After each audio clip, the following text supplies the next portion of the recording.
South ఇండియాలోనే అతి తక్కువ ధరలకే రత్నాలందించే ఏకైక సంస్థ 6JVR. ధర్మవరం నియోజకవర్గంలో నాయకులకి డబ్బులతో కొనుగోలు చేసే వ్యాపారం మొదలైంది. ఎందుకంటే వాళ్ళెవరో తెలియదు కదా. 30 రోజుల్లో రాజకీయం చేయాలి అని ఒక పాఠం చదువుకుంటారు మామూలుగా. ఇంతకుముందు బుక్స్ అమ్ముతారు, ఇంగ్లీష్ అని 30 రోజుల్లో తెలుగు, తమిళ్ అని కోటిల్లో బుక్ స్టాల్ అమ్మేవాళ్ళు. బుక్ స్టాల్ దగ్గర ఇట్లా 30 days పాలిటిక్స్ అని వచ్చినారనమాట. ఒక హంబక్, ఒక హైప్ క్రియేట్ చేయడానికి.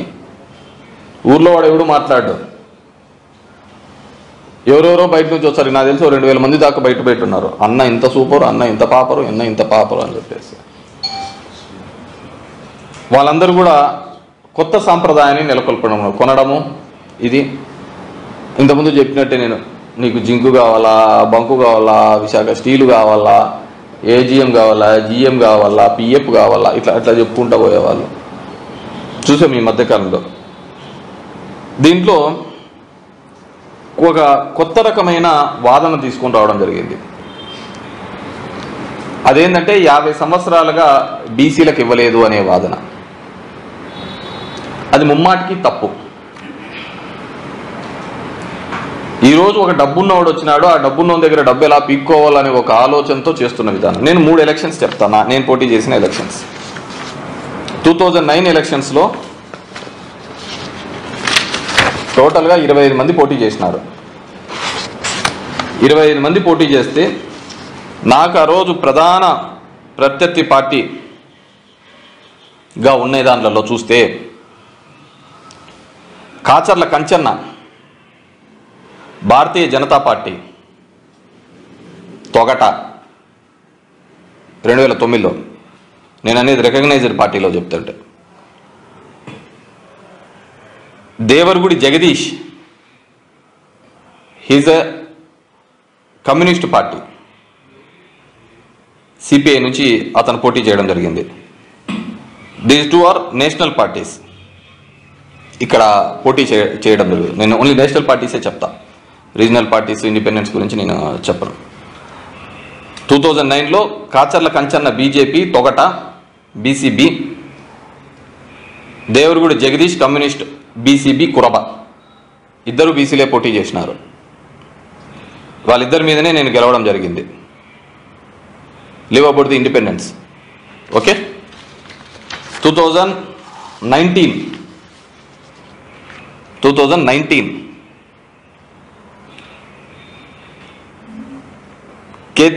సారీ 2014కి వస్తా. 2014 నేను ఎలక్షన్స్లో ఓడిపోయిన సందర్భంలో గోనుగుంట్ల సూర్యనారాయణ టీడీపీ,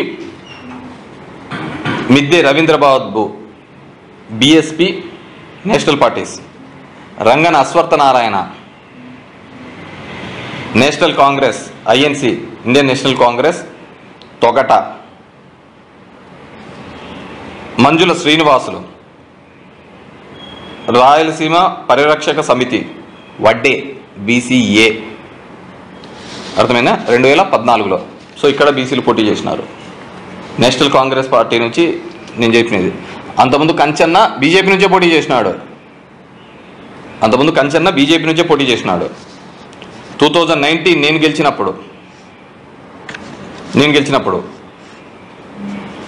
యువజన శ్రామిక రైతు కాంగ్రెస్ పార్టీ రెడ్డి, నేను, Gonuguntla Suryanarayana Kamma, Rangana Ashwathanarayana Indian National Congress, Togata BCB, Gaddam Rajagopal All India Forward Bloc, Golla BCD నుంచి పోటీ చేయడం జరిగింది. Live about the independence.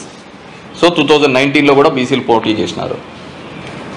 2024 ఇప్పుడు Kethireddy Venkataramireddy Reddy OC, Rangana Ashwathanarayana Togata BC B, Satyakumar Yadav BJP Bharatiya Janata party. ఇతని క్యాస్ట్ ఇంతవరకు చెప్పలే. వెనకల యాదవ్ ఉందని యాదవ్ అని చెప్తున్నాడు, విచ్ ఈజ్ రాంగ్. అతనిది వాళ్ళ పెదనాన్న, చిన్న అన్న, వాళ్ళ అన్న కొడుకుల్ని అందరివి కూడా డీటెయిల్స్ 42 మందికి తీసినాం, 42 మెంబర్స్. వీళ్ళ అమ్మ నాన్న మహారాష్ట్ర బార్డర్ నుంచి వచ్చిన వాళ్ళు, మరాఠీ.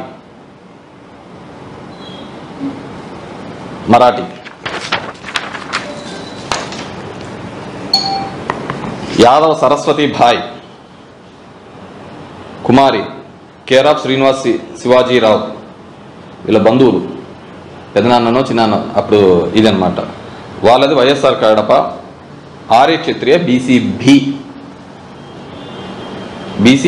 బి, కానీ యాదవ్ అయితే BCD. ఇంతవరకు అతను ఏదో చెప్పలే, కేవలం మభ్య పెడుతున్నాడు, మోసం చేస్తున్నాడు అందరికీ కూడా. సో ఇవి అతను తెచ్చిన certificates. He is not at all Yadav. అది యాదవ్ అనే అతను, యాదవ్తో పేరు మాత్రమే ఉంటుంది. ఇప్పుడు మా గుర్రం శ్రీనివాస్ రెడ్డి అని ఉన్నాడు. గుర్రం అనే ఇంటి పేరు వీవర్ కమ్యూనిటీలో ఉంది, బోయ కమ్యూనిటీలో ఉంది, రెడ్డి కమ్యూనిటీలో ఉంది, కమ్మ కమ్యూనిటీలో ఉంది, ఎస్సీ కమ్యూనిటీలో ఉంది, అన్ని కమ్యూనిటీస్లోనూ గుర్రం ఉంది. గుర్రం ఇంటి పేరు ఉన్నంత మాత్రాన మొత్తము గుర్రాలన్నీ వాళ్ళవే కాదు. కేతిరెడ్డి వెంకట్రామరెడ్డి నా పేరు. కేతిరెడ్డి పల్లె అని మహబూబ్ నగర్ దగ్గర ఉంది. హైదరాబాద్ పోతా అంటే నీకు కుడివైపు కనపడుతుంది, ఇక్కడ నుంచి పోతుంటే కేతిరెడ్డి పల్లె అని. కేతిరెడ్డి పల్లె అంతా నాదే అయిపోతుందా? ప్రతిదీ అబద్ధం, మోసం చెప్తాను అందరి గురించి. ఇలా ఇలా చరిత్ర అంతా కూడా ఆయన అఫిడవిట్ ఒకటి ఇవ్వడం జరిగింది.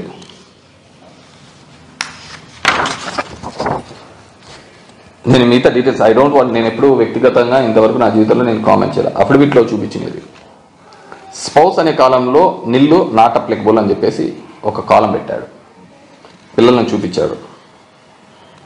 కానీ ఆ